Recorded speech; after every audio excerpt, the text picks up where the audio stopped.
সালামু আলাইকুম।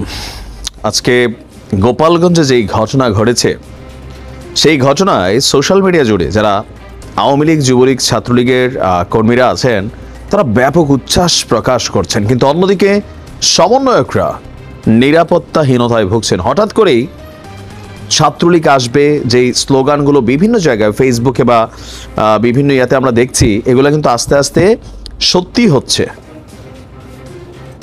আর আওয়ামী লীগের ঘাঁটি হিসেবে পরিচিত সেই গোপালগঞ্জে আজকে ঘটেছে ভিন্ন এক ঘটনা। গোপালগঞ্জের বঙ্গবন্ধু শেখ মুজিবুর রহমান বিজ্ঞান এবং প্রযুক্তি বিশ্ববিদ্যালয়ের নিষিদ্ধ সংগঠন ছাত্রলীগের নেতাকর্মীদের বিরুদ্ধে আপনার জয় বাংলা স্লোগান দিয়ে জুলাই আন্দোলনের যে সমন্বয়করা আছেন তাদের উপর হামলার ঘটনা ঘটেছে।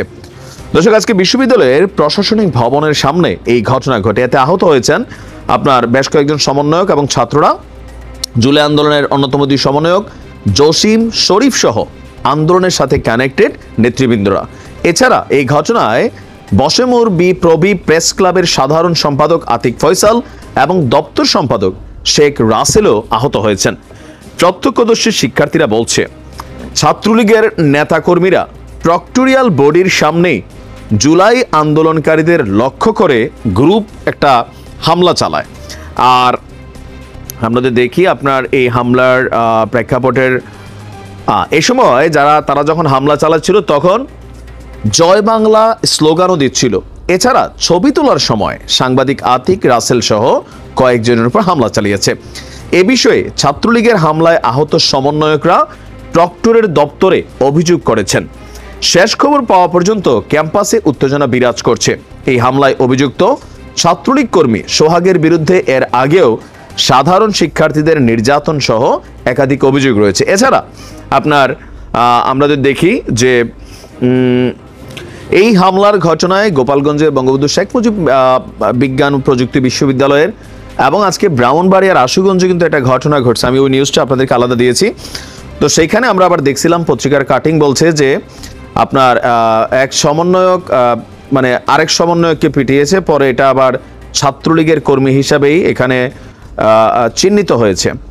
তো এই ঘটনায় আপনার নিন্দা এবং উদ্বেগ জানিয়েছে বৈষম্য বিরোধী ছাত্র আন্দোলনের বিভিন্ন পর্যায়ের নেতারা।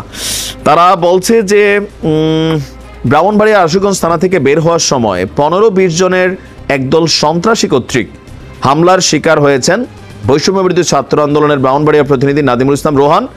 আর পাশাপাশি বঙ্গবন্ধু শেখ মুজিব কলেজে আজকে যেখানে হয়েছে ছাত্র আন্দোলন এবং সমন্বয়ক ও সাধারণ শিক্ষার্থীদের উপর যে হামলা চলেছে তা খুবই নিন্দনীয় এবং এই ঘটনায় 5 জন আহত হয়েছে।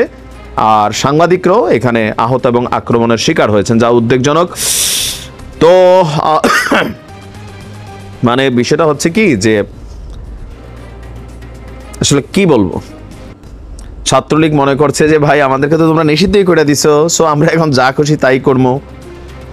ক্যাম্পাসে আমরা পরীক্ষা দিতে যাই, ভালো ভালো ছেলে অনেকগুলো আছে না, কয়েকটা জায়গায় এরকম ঘটনা ঘটছে যে একজন সাধারণ ছাত্র বাট সে হয়তো অতীতে ছাত্রলীগ করতো, সে গেছে পরীক্ষা দিতে, তারে ধইরা সবাই মাইরা টাইরা পুলিশের কাছে দিয়ে দিচ্ছে। তো এই ঘটনাগুলোর জেরে বিভিন্ন ক্যাম্পাসে আমরা আবার দেখছি ছাত্রলীগের অভ্যুত্থানই, আমরা যদি বলি অভ্যুত্থানই ঘটছে।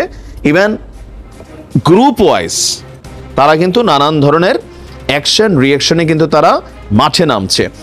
আর এগুলার কারণে সমন্বয়কদের মধ্যে নিরাপত্তাহীনতা সহ নানান ধরনের টেনশন, উদ্বেগ দেখা দিচ্ছে। যদিও এটা ছাত্রলীগের জন্য যে খুব ভালো এই মুহূর্তে তা না।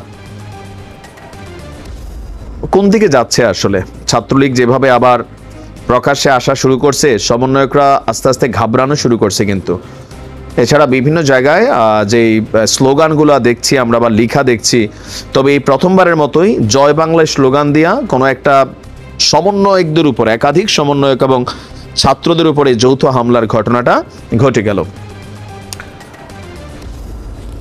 কি ঘটবে জানি না, তবে সামনে খুবই একটা খারাপ দিন আসতেছে, এটা বাস্তব, যতটুকু বুঝতে পারতেছি। সময় বলে দিবে। ভালো থাকবে।